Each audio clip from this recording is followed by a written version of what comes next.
Believe it or not, there are only 3 more football games in the NFL season. We're getting close to the dark days. I'm hanging out with Big B, Brien Hanley on today's episode, and we're going to talk about all the games that happened and all the games that will come coming up on today's Outside the Trenches. This is KC Sports Network, proudly presented by Emprise Bank. We're down a man today on Outside the Trenches. Just myself, Tucker Franklin, hanging out with Big B, Brien Hanley today, talking about the divisional round, and then we'll get into a little bit of the championship round. Look, there's not very many football games left, so we get an opportunity to talk about all of them, and all of them, to Big B, are in standalone spots, which I really like. I really enjoy having these standalone games. How was your football watching weekend last weekend? It was good. It was good. I mean, I wasn't really surprised at a lot of the outcomes. I thought they were going to be good games. The one game that I thought was going to get away was the Ravens-Texans game, and it did.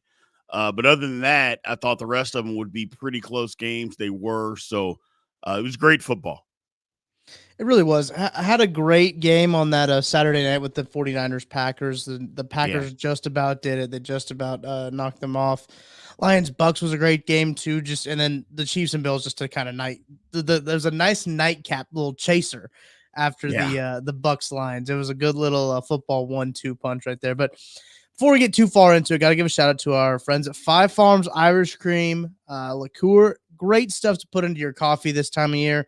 Look, Kansas City's having a heat wave right now. We got ourselves a heat wave. It is above freezing, but it's still cold enough for you to enjoy a little bit of coffee, a little bit of hot chocolate, and that Five Farms Irish Cream. Really love our friends at Holiday Distillery. They make Five Farms Irish Cream liqueur, and they distribute it as well all across the world. They distribute that too, and we had a great watch party out there. Thanks to everyone who showed up there, who came and hung out with us as the Chiefs and Bills played an all-time classic. But Big B, before we get too deep into, we'll first start with the Ravens-Texans. We'll just go like in chronological order, basically, with these games. I do want to give some updates as the Chiefs prepare to take on the Baltimore Ravens. It's probably the first time that the Chiefs have not had the injury health advantage in this game. It seems like that the Ravens are getting guys back, Marlon Humphrey being one of those guys. But Isaiah Pacheco didn't practice. Seems like he will play as we're recording this on Wednesday, watching live at the time. Appreciate you guys as well. But the big one is Joe Thuney. Joe Thuney having that pec injury. He left the game. Nick Allegretti came in for 13 snaps, I believe. Played well in those 13 snaps. Didn't really notice that he was in there, which is always good for an offensive lineman. But we also got positive signs for Willie Gay. X-rays on the neck came back negative. He is on pace to play. Obviously, setbacks can happen and everything like that. But as of right now, looking like Isaiah Pacheco will play Sunday. He had a toe injury. He just sat out on Wednesday's practice. Looking like Joe Thuney is going to try very hard to play, but it would be probably a doubtful situation, I would assume. Right. And then it looks like Willie Gay is pacing to play as well. Big B, what do you think about those? Those aren't any slouches either. Like, those are some big names for the Chiefs on both sides of the ball. I mean, Pacheco, I think, is going to end up playing. Yeah. You know, there's enough that you can do pregame during the week that you can rest, and I think he'll be out there. The one, and you mentioned it, Thuney, look, a pec injury, we all know what that is. Whether they're going to say it or not, it is what it is. It's tough to play. I mean, you can't block, you can't push anybody, you can't function as an offensive lineman with a torn pec. You just can't play. And if that's what it is, which I would guess all intents and purposes it probably is, while you can do everything that you can to be out there, it's like if you have no power, there's not a whole lot that you can do. So that one will hurt. I mean, every injury hurts. Don't get me wrong. But, you know, you're taking one of the best guards in football, and he's not playing, regardless of whether his backup plays well or not. The backup's the backup for a reason. Right. That's going to be a problem. It'll be interesting, too, because their best rusher is Madubuike, the 3-tech. Yes. Like, that is their best rusher on that defensive line, and you can assume that they're going to be lining him up on Nick Allegretti every time in that 3-tech. Just make him – to make things happen. That's what all good rushers do, is to get those mismatches. Other just kind of a little housekeeping here. Derek Nottie still didn't practice. He's not going to play. He had surgery on his elbow. Right. So don't anticipate him to come back. Sky Moore didn't practice, still on injury reserve. His window's been activated, but he hasn't really practiced yet. So I wouldn't anticipate him to be back either. Trey Smith didn't practice on Wednesday because he had an illness. The Chiefs have had this illness going around for a few weeks now. Mike Edwards also didn't participate in practice either with his concussion. Now, it's still possible not practicing on Wednesday in the concussion protocol to still make it to game day and be cleared. We saw it, I think, I can't remember who it was exactly. It was on the Bills who was in the concussion protocol week and then cleared it. He was able to, it's possible. It can be done. It's just when he starts missing, if he misses a Thursday practice, that's when you're like, okay, don't know if he's going to quite play. That would be big for him to get back. But Joe Thuney, obviously, as we mentioned, they said that he did the MRI and it wasn't a tear. It's just a strain. Still not an easy thing to fight, right? As an offensive lineman, a pec is a very crucial part to your job in terms of the mechanics of everything. But Big B on the other side of it, looking at the Ravens, I mean, Mark Andrews still on IR, but was a full participant on Wednesday. It looks like they're going to get Mark Andrews back. It looks like Marlon Humphrey's going to come back too. He was a limited participant with his calf injury. And that's it. Tylan Wallace didn't practice because of a knee injury. And Kevin Zeitler didn't practice because he just gets rest on Wednesdays. So it's one of those things where they're looking pretty healthy and they're getting healthier too. And they've been playing well without Mark Andrews and they've been playing well without Marlon Humphrey, but they're getting healthier. Yeah, I mean, look, it's one of those situations where all the stars seem to be aligning for Baltimore to try to win this football game. I mean, it's just what you said. The Chiefs are getting hurt and key guys are missing practice time, possibly missing game time, where key guys for the Ravens are all coming back, and again, Marlon Humphrey, when he's healthy, he's one of the best corners in football.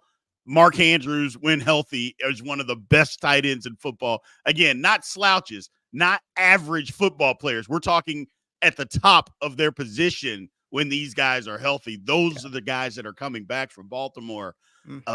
Football's, I mean, it's a game of attrition. And, sometimes it's when you get hurt because you're going to get hurt. Your team is going to get hurt. It just seems like Baltimore is getting healthy. Not seems, they are getting healthy at the right time. That's what people always say, get healthy at the right time. Well, this couldn't be a better time for them. Right. And they've honestly, Isaiah Leckey's played very well in Mark Andrews' absence. He stepped up, has played really well, but to have both of those guys now in is a little bit of a worry for the Chiefs. Don't worry, we'll hit on that game a little bit more. And you can obviously listen to Big B and I talk about the trenches, the interior of this matchup on our 5 Things podcast coming out later in the week on Saturday.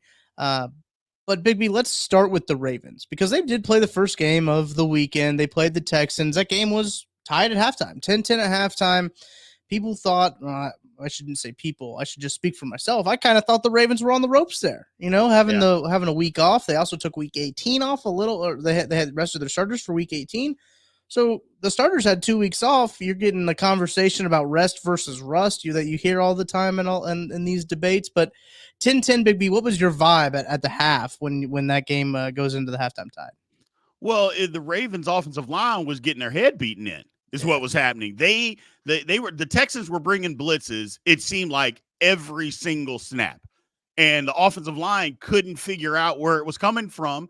And Lamar Jackson kept getting sacked. They just couldn't block him, and that's all that it was. They were bringing it on rundowns. They were bringing it on passing downs. It just seemed like every single snap they're bringing an extra guy, an extra 2 guys, and the offensive line was they were literally getting whipped. They were getting whipped. And when they got in at halftime, I guess, the old Lamar Jackson cussed them out, blah, blah, blah. Whatever happened in the locker room, it happened. And then they figured it out. It's like they woke up. It's kind of what you mentioned, that they had some rust and the rust wore off. And then it's like, okay, this is what they're doing. Let's just block these guys. And once they started blocking them, they couldn't stop them and the game was over because their defense, the Ravens defense, only gave up 3 points. They got a touchdown on a punt return. But they could not do anything. They couldn't run the ball an inch against the Ravens. It was just a matter of time. If the Ravens got their offense going, which they did, it was going to get ugly because they couldn't do anything the Texans couldn't on the offensive side of the football. And I believe the Ravens, if I remember this correctly, I'm going to look it up right now, but I believe the Ravens after half scored on like their first 3 possessions or something like that. And which is very hard for any team to kind of overcome after that, especially when the Ravens defense was playing as well as it was. It was really, and you mentioned it, they only allowed 3 points. The defense did. It was really the offense that was holding them back in that game. And you mentioned the offensive line. I was having a conversation with Sean Barber, or a former NFL linebacker, today about like the Ravens. And like they got a lot of talent at the wide receiver position, a lot of talent at the quarterback position. They've got some good running backs. They've got good tight ends. And so it's like almost naturally, because they have so much good talent everywhere, that their weakness is the offensive line. It almost seems like that's their weakness. And when it comes to that, but they got some good offensive linemen on that team. They do. But it's a pretty solid unit. And you mentioned earlier, like the stars just seem to be aligning for Baltimore right now. They're hot. I know Chiefs fans don't really want to hear that, right? Like they don't want to hear that Baltimore's playing well. Baltimore's hot. They get the game at home. T-Pain's playing at halftime. Like they've got everything going on in their corner right now. And this game right there just kind of showed that, I think we had the conversation a few weeks ago about the Texans, where it eventually, I think, was going to get too big for them, right? Like, correct. I thought it was going to happen in the regular season, right? I thought there was going to be something to kind of limit them to get to the playoffs. That didn't happen. This moment was clearly too big for the Texans, but I think they're going in the right direction, obviously. Yeah, the Texans are going to be around for a while. When you got a head coach that's that good, and then you've got a quarterback that's already a top 10 quarterback. I know a lot of people don't want to hear that because he's a rookie. I said, but he's played 1 year. You can't, judge it based on 5 years of, a sample size. He doesn't have that. And I go, but the way he played this year is top 10 worthy quarterback play. Yeah. I go, it's the same thing when Patrick Mahomes came to the league. Although he wasn't a rookie, the first year that he started, Patrick Mahomes was the top 2 or 3 quarterback in this football league without question. So CJ Stroud's the same way. But the moment, like you mentioned, not just for him, the one thing about, you talked about the Ravens having a pretty good offensive line, the Texans do not. While they have a superstar in Laramie Tunsil at left tackle, the rest of their offensive line, there's something to be desired. Let's just say that. And with playing against the Ravens defense, you can't have an offensive line that needs to be desired. Otherwise, you're going to run into big problems. That's what happened on the road, and I'm not sure that CJ Stroud got rattled. Yeah. I just don't think that they could do anything. I just think the Ravens defense was just that much better than the Texans offense. For sure. And I think that was kind of the thing. And I went and looked it up too. The Ravens scored on every drive of the second half. So they scored a touchdown to open up the third quarter on a drive that was only 6 plays, 2.5, almost 3 minutes long. And then there were only 2 possessions in the third quarter. And then it was touchdown, field goal to end the game for the Ravens. So hard to win a game when you're letting the other team score every time they touch the ball. But I think there's obviously signs for optimism if you're a Texans fan. Ravens do just look like they're kind of surging at the right time, which with the kind of Chiefs are kind of on that same path. It's going to be a collision course right there in that AFC Championship game. I think it's going to be a really good football game. Excited for that one to lead the weekend off, by the way, to lead the Sunday off at 2 p.m. Central Time. That's going to be an interesting one. But before we get to a break, Big B, let's talk 49ers Packers, because again, these were the 2-1 seeds that were playing on Saturday. Mm-hmm. Niners also getting that coming off that week of rest, and it looked like they had a little bit more rust than maybe even the Ravens showed, as the Packers kind of jumped all over them. Packers were hot coming off the game against the Cowboys. It had a lot of momentum, and it showed in the first part of this game. Yeah, I mean, look, the Packers were playing – or should I say Jordan Love was playing as well as any quarterback in the league the last 7 weeks of the season, including the previous week when they played the Cowboys. I mean, he was just playing absolute lights out football, and that carried over to the rest of the team, because the Packers defense, while okay, it wasn't just some unit that you thought was going to be great. Well, they shut down the 49ers for what they were trying to do. First of all, they shut down the Cowboys the week before. Yeah. And I know all those yards, those garbage yards that the Cowboys got at the end, that didn't mean anything. They completely shut them down. The game was 48-16 against San Francisco. They shut down what they were trying to do. Brock Purdy was playing awful. I know people give the excuse that it was in the rain. I just don't want to hear that excuse. they shut down what they were trying to do, and they put their best foot forward. And if you think about it, the Packers basically let this one get away, because if you make the 41-yard field goal, the touchdown only ties the game. And then you have the young quarterbacks not in panic mode, which he showed he was in panic mode, throwing that late interception across his body, late over the middle, which is, I mean, you learn that in Pee-wee football not to do that. And again, you're in panic mode. Instead of just throwing it away, he thought he had to make a play. So if you make that field goal, then there's a lot of things that, you can still do with all that time left. You drive down, you get yourself back into field goal range, and maybe you make a field goal to win it. So I just thought there was a lot of things that the Packers gave away. They played outstanding, but you've heard me all year. I've been on Brock Purdy's head, Tucker, about not being able to play with game pressure. And dag nabbit, if that dude didn't put together a drive after playing lousy, put together the drive to win the football game at the end of the game, you got to give him credit.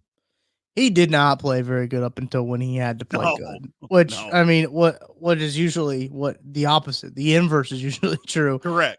For Brock Purdy, where he plays really good until he has to play good. That missed field goal was big. This game being played in the rain was one of those interesting things, because from the broadcast angle, it didn't look like it was like that. It wasn't that bad till the very end of the game. Yes. That's right.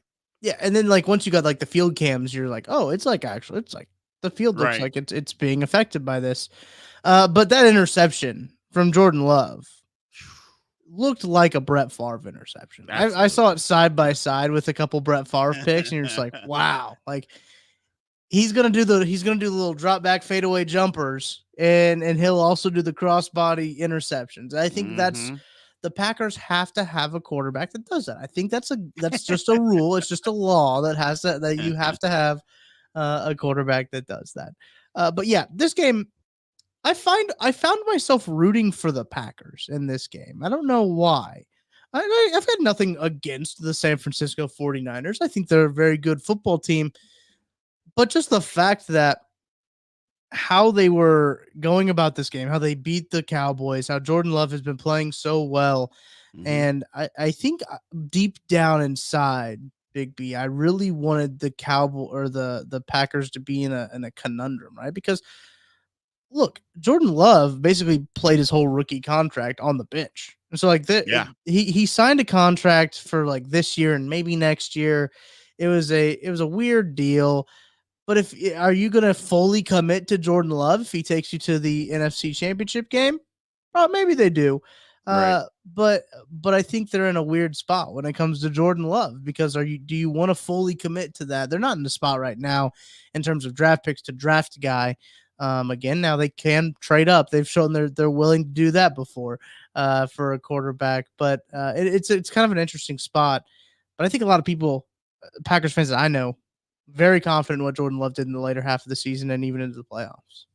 Yeah, I mean, I don't know. I'm not a 49ers guy, so I wanted the Packers to win the game, and they were doing everything that they possibly could to win the game until the first interception, I think, was a killer too, where it looked like Jordan Love tried to make a no-look pass, and I'm like, what are you doing, man? What's going on here? And they were running the ball. That's the one thing. They ran the ball right down the throat of the 49ers. Everybody thought that the 49ers defense, you can't move the ball, you can't run the ball.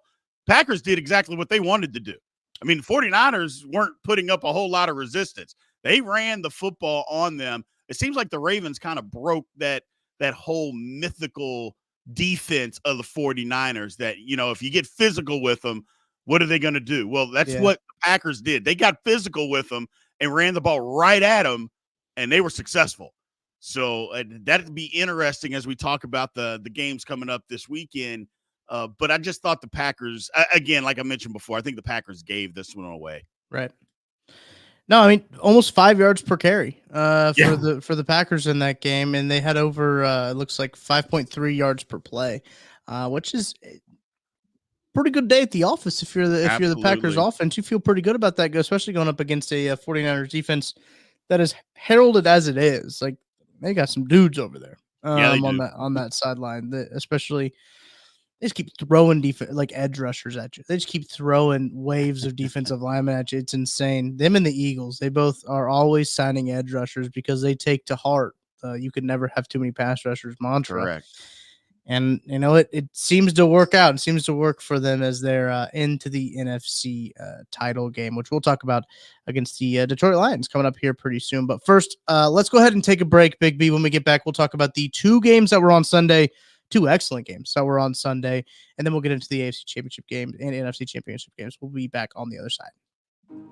We appreciate you supporting KC Sports Network by listening to our podcast. You have helped us become the highest-ranked Chiefs podcast network in 2022 and 2023. And don't forget about our daily Substack newsletter, the best written analysis you can find on the Chiefs straight to your inbox every day. kcsn.substack.com. Had a really good pair of games on Sunday, which these games were weird kickoff times. The Chiefs game kicked off at 5:30, which it was nice to start a post game show at like 8:30 and be done like around 10. Because usually, when we're doing the post game show, they start at 7:20. Usually 7:25 is usually when that late kickoff is. Sometimes 7:15, but then the post game show doesn't start until like 10:30. And then then it looks like when I'm getting done, it's close to midnight. When after I get everything up and packed up and done, and getting home close to 1. So it was weird to be home by midnight off of a night game in the playoffs. I thought that was a very interesting kick. I'm all for 5:30 kicks. I think I'm down for that in terms of the timing. But let's first talk about the Lions and the Bucs. Lions pull this one out. They're no longer going to be playing home playoff games, but they played as many home playoff games as they could in this playoffs, as they beat the Buccaneers 31-23. Big B. First thoughts on this game? I think there's a lot of places we can go with this one. Well, first off, it wasn't a defensive masterpiece by any means. Both teams were going up and down the field.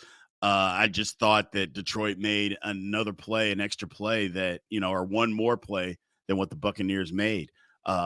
Baker Mayfield, for as much as people have maligned him over the years, and a lot of it is, deserving. So, he carved up the Lions. I know people are going to look at the two interceptions. One was a tip pass, that wasn't his fault. And then the second one was at the end of the game where he's trying to force a throw down the middle when there wasn't a whole lot of time left in the game for them to win it. We can talk about the end of the game that Todd Bowles not calling a timeout. That was weird. But I just thought it was a great offensive game. Again, the Lions were pretty balanced. They kind of did what they did, but the Buccaneers did too. Mike Evans just showed, in case you're listening, Chiefs fans, he still got it. He still got it, man. So I just, if Tampa didn't want to sign him and maybe they were waiting to see if he had another year in him or some more left in him, he had a better year this year than last year. He didn't lose a step. And he saved his best for last because he got after the Lions on Sunday. So it was a good football game all around. Really good football game. If the Chiefs wanted to throw a contract at Mike Evans' way, I would not be upset with it. Yeah, buddy. I mean, he's 31. The Chiefs traditionally don't sign a lot of guys over 30. I guess they just signed Chris Jones to a 1-year restructured deal, but they don't like to sign multi-year deal guys over 30. You can understand why. It's not a very. But the thing is, you don't have to sign Mike Evans to 5 years. You don't have to do anything crazy like that. You can sign him to a 2 or 3 year deal. And my whole thing is, if it comes down to it, I think Mike Evans would leave Tampa for an opportunity to play with Patrick Mahomes. If the money's close, I think he absolutely would do that. I think that's kind of been the big thing, especially conversations that I've had, is I don't know if Mike Evans really wants to leave Tampa Bay. He likes the area, he likes the team. I think that's very fair. It looks like SpotTrack says that his market value is 4-year 95, which works out to about 23.8 million APY. Be a little steep. I don't know if the Chiefs would pay that, especially when they got L'Jarius Sneed coming up on the books. Chris Jones situation. I think a lot of people assume that Chris Jones is gone, just based on his salary tag franchise tag. There we go. I was like, that didn't sound right. His franchise tag is 33 million. That's not really going to work. Doing that, right. And they can franchise L'Jarius Sneed for a whole lot cheaper. So they'll probably do that. And then if they can get a wide receiver on the books, like a Mike Evans, I'm going to look up PFF's evaluation of a Mike Evans and their wide receiver, because they've been doing a little bit more evaluations. I like to compare like the spot track market value with this one as well to kind of get a good idea. I do think, you mentioned it, Mike Evans has had a very good year. He put up another 1,000-yard season. It is physically impossible for that man not to have a 1,000-yard season. And it was with Baker Mayfield as his quarterback, who is, and look, I've been a Baker Mayfield defender for some time. I think he got a raw deal in Cleveland. I think it was great to see Baker come out here, get a playoff win, get more playoff wins than the Cleveland Browns had in their franchise since 1995. Like, that was great to see, to stick it to Cleveland a little bit, to see just as an organization, that organization has not handled a whole lot of things very good. So to see Baker Mayfield come out of there, out of the situation where they basically tossed him aside for Deshaun Watson, who's barely played, is an astounding move in itself. But to see him then go to the Bucks, has some success there. Look, he's got a good roster around him. He's got some good guys. The offensive line is a whole lot healthier than it was last year. Yes. And I think that really helped the Buccaneers get all the way there. But you mentioned the not calling a timeout with, I think, 36 seconds left in the game. The Bucks have a timeout. Todd Bowles doesn't call it. Todd Bowles also is under in a little bit of hot water, the going for 2 down 8 strategy that he employed, and like the analytics behind it. I don't really like to get into all that analytics stuff of it. I don't care. But what were your thoughts on not calling a timeout with, 36 seconds left in the game? It did kind of seem like the Lions had it, but as the coach, you're not going to, why take a timeout into your off season, basically? Well, my whole thing was make the field goal. Yeah. I know what his excuse was, is that they were in field goal range and they were going to make the field goal. Well, make them make it. You never know what could happen with the operation. Maybe it's a bad snap, something. Sure. Call the timeout and make them beat you, in a sense. Make them beat you versus just giving up. Usually in situations like that, I say, if you're taking a lead, at a knee or something like that, that's because there's not enough time for you to do anything. Like, if they take a knee, the clock's going to run out. Well, that wasn't the case. They just let them run it out. And I'm like, why not take a timeout and force them to beat you, especially at the end of the season when you don't know what could happen. There's an opportunity. Anything can happen.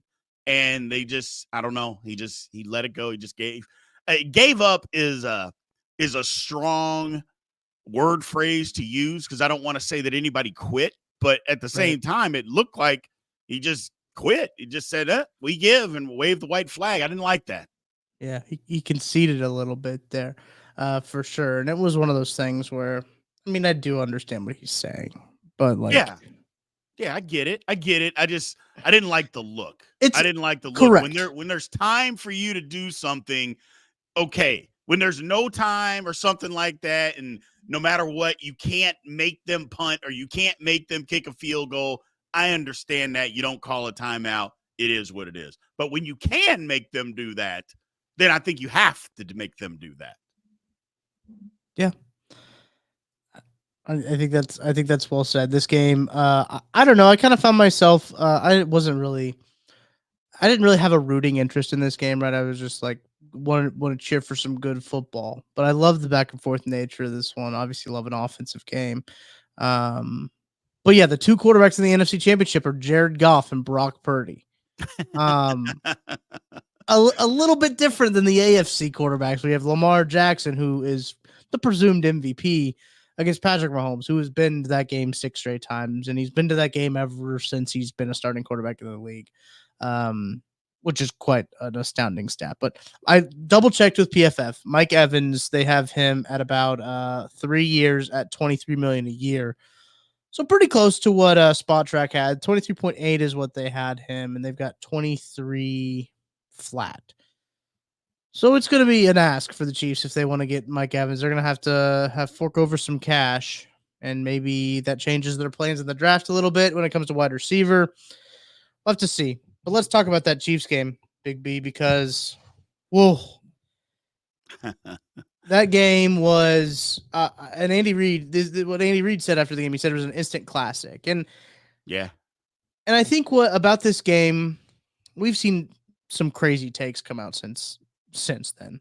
The Chiefs have kind of broken people's brains when it comes to their playoff success. Patrick Mahomes specifically, because you got people. I saw a TikTok about wanting to call for no more kicks in the NFL. I Yes. saw tweets about microchips in the footballs and magnets and controlling the football. And then I don't understand.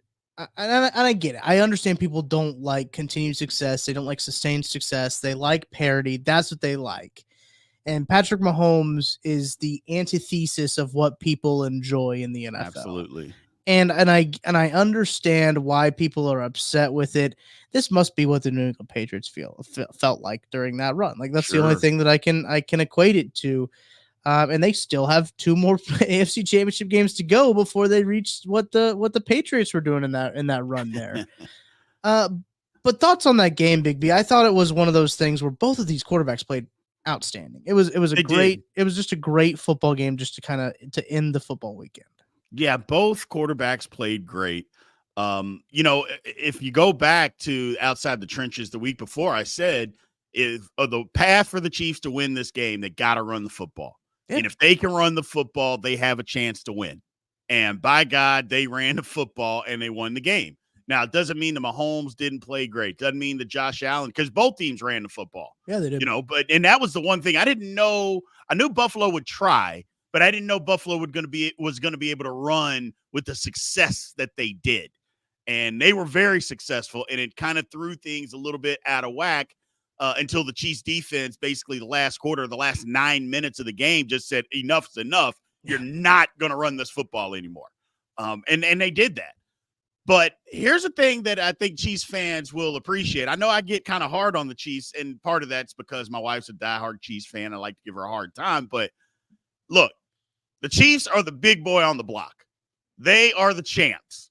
Mahomes is the best quarterback in the league. If you are going to beat the guy or beat the man, you got to beat him. And Josh Allen, as good as he played, there were plays at the end of the game that he did not make, and they didn't win the game. Yep. And I have said that, and I'm going to stand on it, and I don't care what anybody says. He played a great game. There's no doubt. But you know what? If you're trying to beat the world champions, you got to do more. There's no word or there's no anything that says, hey, I've played a great game, but I can miss a couple of throws at the end that cost us. Even though I did everything in my power up to that point to win, at the end of the game, I didn't do enough, but that's okay. I just don't give people passes for that, because if that was Mahomes, they wouldn't be giving him a pass for that. If that was Lamar Jackson, they wouldn't be giving him a pass for that. That's all I'm saying. They don't give everybody passes for that. Josh Allen doesn't deserve one either. He didn't do enough to beat the Chiefs. I mean, and I'm not saying him versus Mahomes, because I'm not that guy that says quarterbacks against quarterbacks. Right. I'm just saying if you're going to beat the team that is the champ, you have to beat them. You have to knock them out. He didn't knock them out, and they lost. That's very well said. Because I find Josh Allen and Justin Herbert get these similar passes. Yes. Oh gosh. Of like, oh well, that was a close game you lost. And I think, and I've said this for a while, that Josh Allen got more credit for losing the 13 seconds game than Patrick Mahomes gets for winning that game. Correct. And that's like, well, that was a really good football game. He lost it, but I mean, look, they were in it. They changed the overtime rule because of it. And I really thought for a second there, Big B, we were going to have overtime, and then the Chiefs were going to get the ball second and then beat them and beat them again with the changed overtime rule. I thought that was going to happen for a second. I was like, oh my gosh, imagine how poetic that would be. But I think Nate Taylor brought this up, covers the Chiefs for The Athletic, does the Only Weird Games podcast for us here on KC Sports Network. He brought it up where he couldn't remember a time the Chiefs had won a game off of someone else missing a field goal, of the other team missing a field goal. The Chiefs have been in that situation plenty where they have a field goal to win and then they lose it, right? Like in history, that's happened. Sure. They've made the field goal to win the game. They've done that. But for the other team to miss the field goal to win the game, I think that was a very interesting situation, a unique situation. for the Chiefs to be in. And I really liked what you said. You pulled a little Ric Flair right there. You got to be That's the right. man to beat the man. And it's great. Like, I love Ric Flair. He's got all that good, the good stuff that people use. But oh yeah, it was a really good football game. And again, Josh Allen has played very well. But to have, I think it was Sean O'Hara from NFL Network to say, no matter the outcome, he's still taking Josh Allen over Patrick Mahomes after. It's just stupidity. It's wild. Like, I don't understand the thought process. Maybe the thought process is clicks, because if it is, it's working. But I just don't understand. Patrick Mahomes has not lost to Josh Allen in the postseason. Nope. He's sure the Bills beat the Chiefs in the regular season. I think the all-time record between the two is 4-3. They've played a lot. Those two guys have played a lot of football games against each other. And 3 of Patrick Mahomes' 4 wins over the Bills have come in the playoffs when it matters the most. He gets it done when it matters the most. That's just what it comes down to. And we're seeing a different Chiefs team, man. I mean, we talked about it last week after like the Dolphins game, and you could see it, right? Because there were a couple deep McColl shots away from like really blowing that game open. Correct. If McColl Hardman looks up and tracks the ball and doesn't give up when he gets tugged a little bit, like that, we're talking about a game that was not close. And we've seen a resurgence of this Chiefs team that I think is something that, frankly, to kind of put myself on blast, I probably wouldn't have predicted that from what we saw from the Chiefs in the first 18 weeks of the regular season and what their offense showed. I would not have guessed that was going to happen, but they come to the playoffs, they flip the switch, which I thought was kind of a farce, right? How do you flip a switch? How do you just flip a switch from going 18 weeks of not playing very well and just like, oh yeah, now we're going to play? They figured it out. I mean, their offense looked like the offense of old. Patrick Mahomes completed the most 25-yard plus throws that he's had all season in this game. MVS caught footballs. Like, Travis Kelce showed up. They had incredible schemes on some of their touchdown passes, their touchdown plays, just to get Travis Kelce so wide open. Like, it was one of those games where it was a masterclass, I think, from Andy Reid in the play calling. And we have Chase Daniel do an offensive breakdown for us. And he was like, we were running this stuff like when I was there in 2013, 2014, like we were running this stuff. Like, these are the plays. Andy Reid's taking it all the way back, adding a little bit of modern twist with some of the motions and stuff and everything. But it's one of those things where I don't know if I would have predicted the Chiefs to be where they are right now. And I even said, I think midway through the season, I was on a podcast and said, if they make it to the AFC Championship game at this point, like, that's a win. Like, that's the season's a win, considering what happened in the regular season. If they make it there, I'm not going to be upset. It's kind of hard to follow up on that now with them being there and then playing as well as they have. But I don't think I will be upset. I don't think I'll be upset at all. But man, I know I just rambled on about a whole lot of things that I thought from this game. But anything else that stood out for me from that game? The one thing that stood out is, I mean, everybody's talking about, it was down to the wire, it's close. It's like, well, the Chiefs had 2 turnovers in the red zone. Yeah. So that's another thing. I mean, one was through the end zone. I mean, if Hardman, again, I blame Andy Reid for that. Stop giving the ball to guys that haven't touched the ball in forever on the goal line. Just run the football. Just run the football. Stop trying to get cute down on the goal line. And it almost cost them. So you got to stop doing that. But at the same time, if they get that, they're up 11. The game's not close. So while we're talking about all this and that, the Chiefs gave away points. They literally gave away points in this football game that the game wouldn't have been close. And I saw somebody, in the chat mention, hey, the field goal wouldn't have done anything. And I have been screaming that. Screaming that. You're telling me that Patrick Mahomes can't get the Chiefs in field goal range with 1:49 and 2 timeouts left? That somehow they're just, he's not going to be able to do it. Come on, people. What are we talking about here? That's the thing that how I know the Chiefs are playing really good football is because everything was stacked against them to not win this football game. And a couple of turnovers here or there, they win the football game. They win that football game because Buffalo had no turnovers. And the Chiefs went there.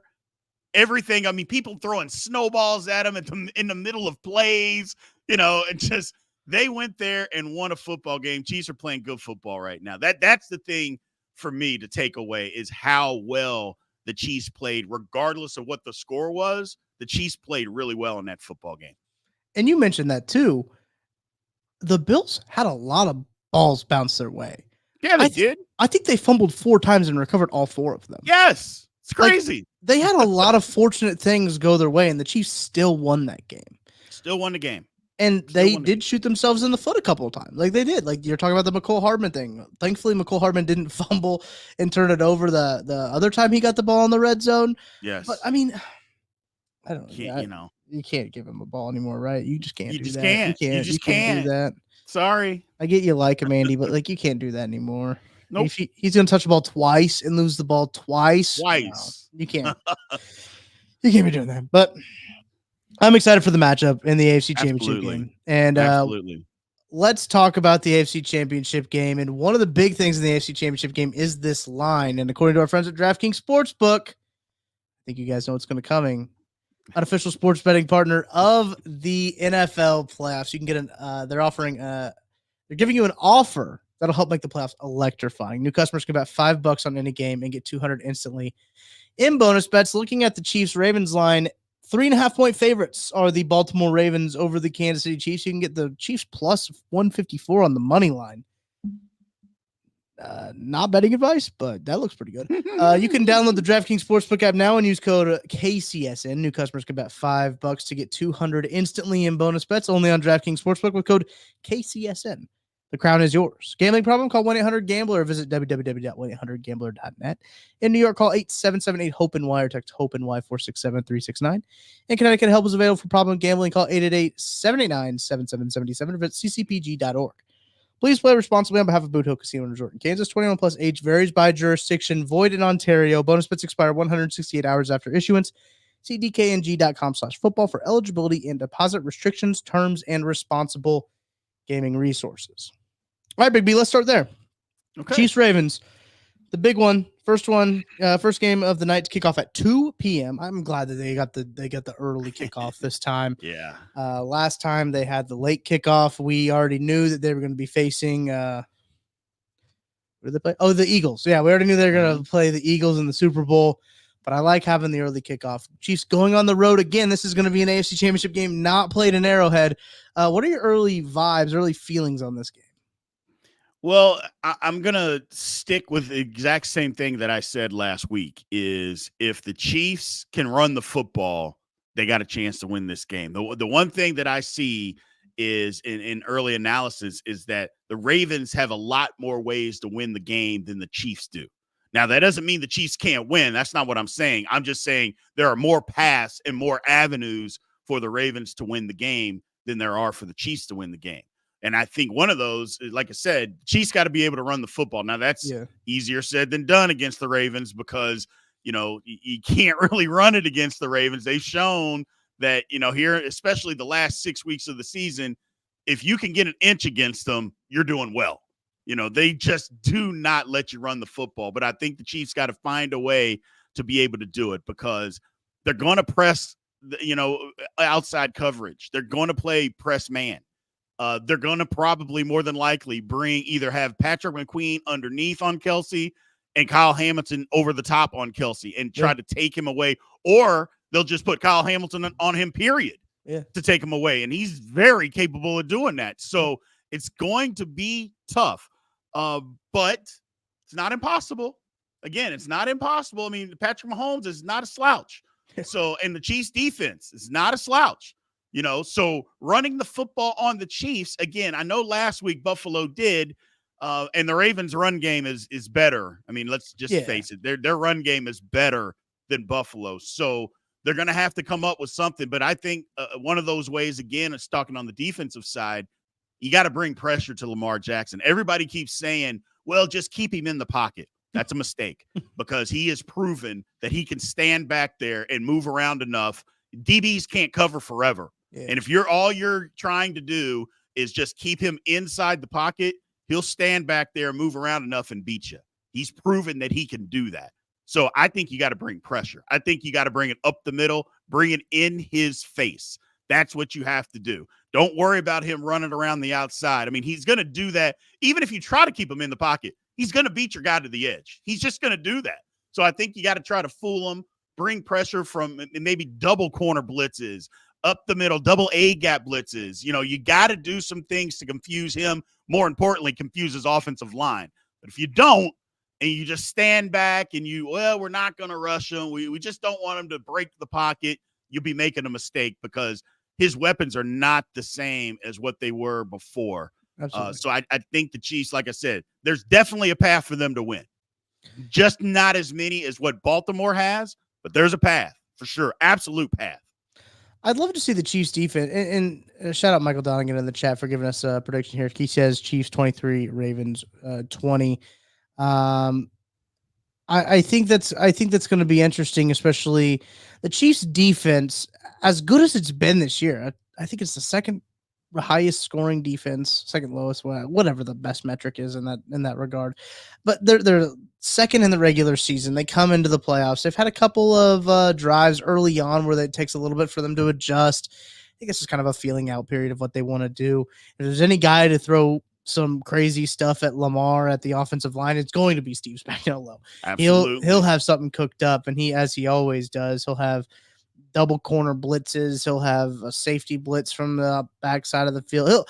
He'll cook something up to kind of confuse them, like he did the rotating safeties a little bit. That really confused Tua a little bit on that. So I trust Steve Spagnuolo in that regard, and I think that the defense is in good hands. It sounds like they'll have Willie Gay back. It's going to be big, especially with the linebackers. They'll be tasked probably with trying to contain Lamar for the most part. Willie Gay, probably a good guy to put on him. I think Drew Tranquil is another good guy as well. But I wonder, Big B, I want to get your thoughts on this because I wonder if there's a little bit of a benefit for them playing Josh Allen the week before. Josh Allen, a heavy running quarterback, not the same style of running quarterback as Lamar, obviously, but still a guy who running is a large part of their game. I wonder if that helps the Chiefs defense a little bit, having somewhat, or if it'll even be somewhat similar of a game plan heading into this one with trying to contain the quarterback rush, while at the same time, look, the Chiefs got after the Bills. The Chiefs sent all kinds of blitzes after him. I'm sure that they're still going to blitz, but I want to get your thoughts on kind of how do you think playing the Bills the prior week helps with this one? I mean, it does a little bit because Josh Allen is outstanding with his legs, but it's different.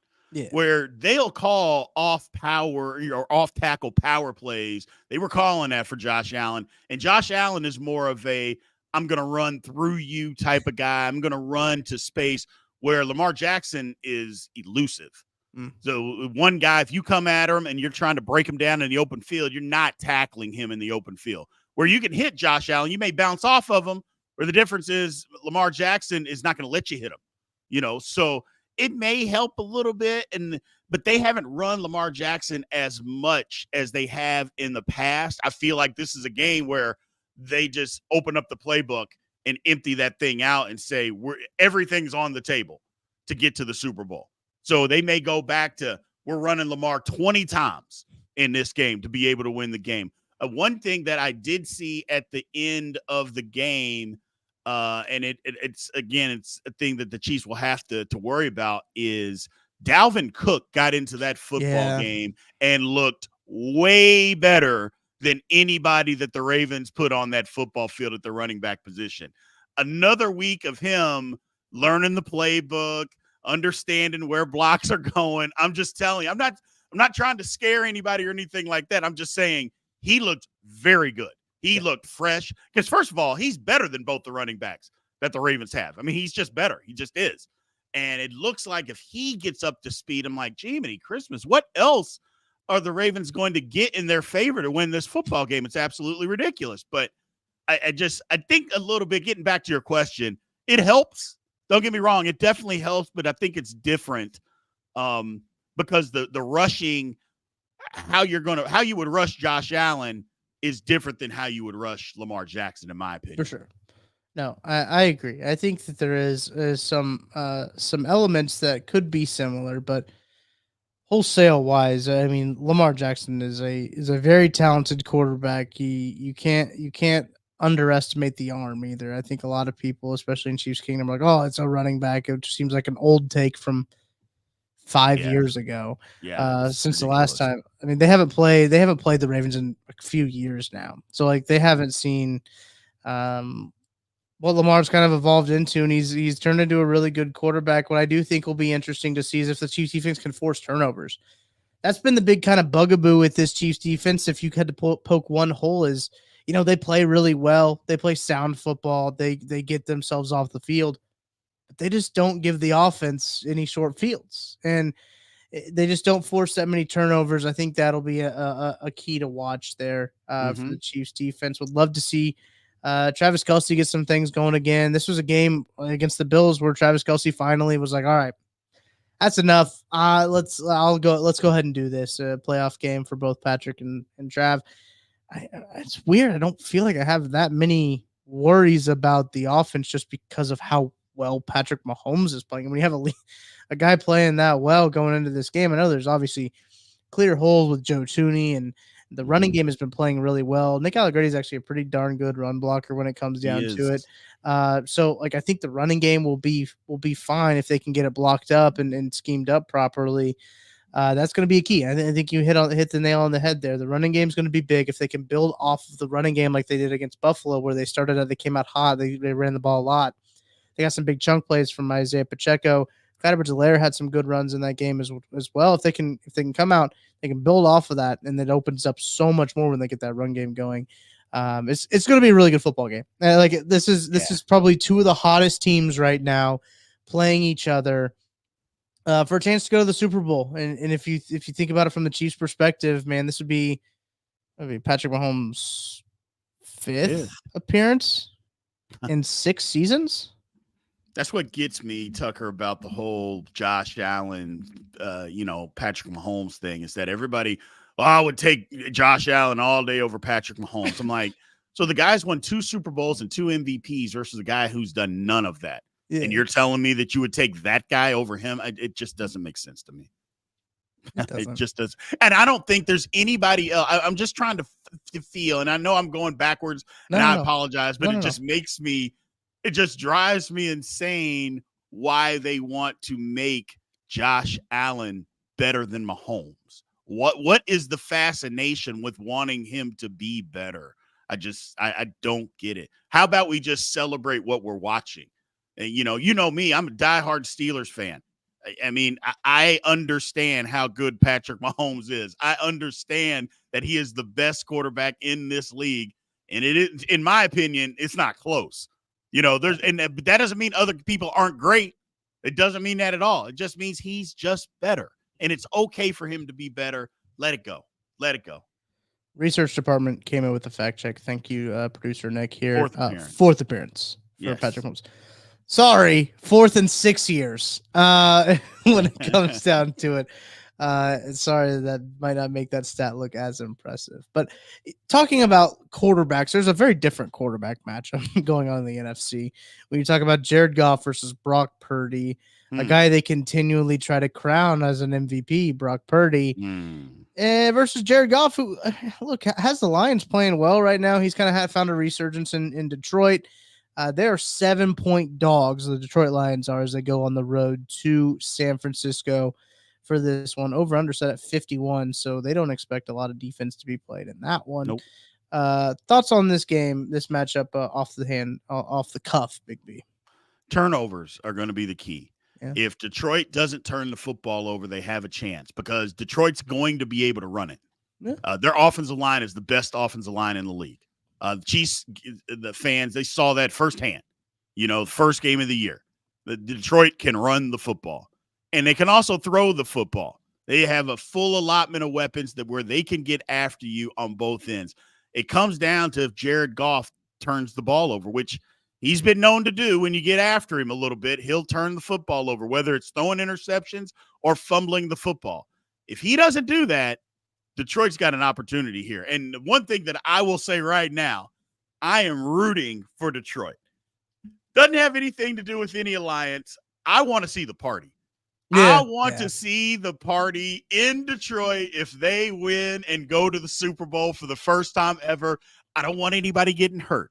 I don't want to see any businesses ruined. I just want to see that party because it is going to be insane if they win that football game. It will be. And if the Lions go to the Super Bowl, whoever plays them will be hated by America, right? Absolutely. The Lions are America's team right now. They Look, and are. I They understand, I are. get it. As a Chiefs fan, I'm just like, man, I don't really want to play the Lions because everyone already hates the Chiefs. Everyone would hate the Chiefs more if the Lions go to the Super Bowl and then lose to the Chiefs, right? Like everyone would hate the Chiefs so much more if that's the storyline. And it would be kind of interesting too if the first game of the season was also the last game of the season. I don't know how many times that's ever happened, but that would be an interesting. I might have to go back and do some research on that. First game of the season being the last game of the season. That would mean that their Super Bowl champion would have to go back to the Super Bowl. Doesn't happen a whole lot, truthfully. Yeah. So this could be the first time off the top of the head that it could be, but this is an interesting one. I think it's going to be a very different game than what the Chiefs and Ravens is going to be. So it might be a good little palate cleanser. Maybe, you know what? Maybe the Lions and Niners game should have been first. Maybe this game, maybe that game should have been first. And then you could have the good little, the nice nightcap shot, the nightcap chaser, with the Ravens and the Chiefs. But it's an interesting matchup, man. The Lions do seem like they got things going at the right time. They're hitting their stride. They had a little bit of a mid-season lull, right? People were kind of counting them out a little bit, but then they started to hit their stride a little bit more. Jahmyr Gibbs getting more involved obviously helped. That guy's good at playing football. Yeah, and they got a lot of scrappy guys. They've kind of taken on the persona of their head coach and Dan Campbell in the way that Look, I like how aggressive he is too. Like that's one of the things about that Lions team where and it's not like it's funny because it's not like an analytics aggressive, right? I was just going to say that. It's not an analytics aggressive. It's just I'm going to go for it. He's aggressive. It feels like he goes for it off vibes, right? Like he's like, this would be really sick if I got this first down here on fourth down. Absolutely. I'm going to go for it. And I think there's even been some times where analytics is like, you should not go for it here. But he's like, I'm going to go for it. So I think that's what makes the Lions, they're just such a likable team. And I think that's what's very contagious about them.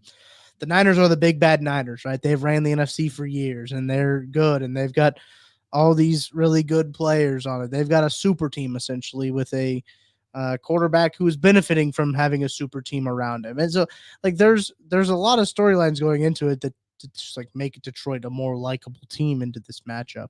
Right. And look, they're playing good ball. Man, I think you make a good point about the turnovers. If they can take care of the ball, maybe even force some turnovers themselves too, they got a good shot at winning that game.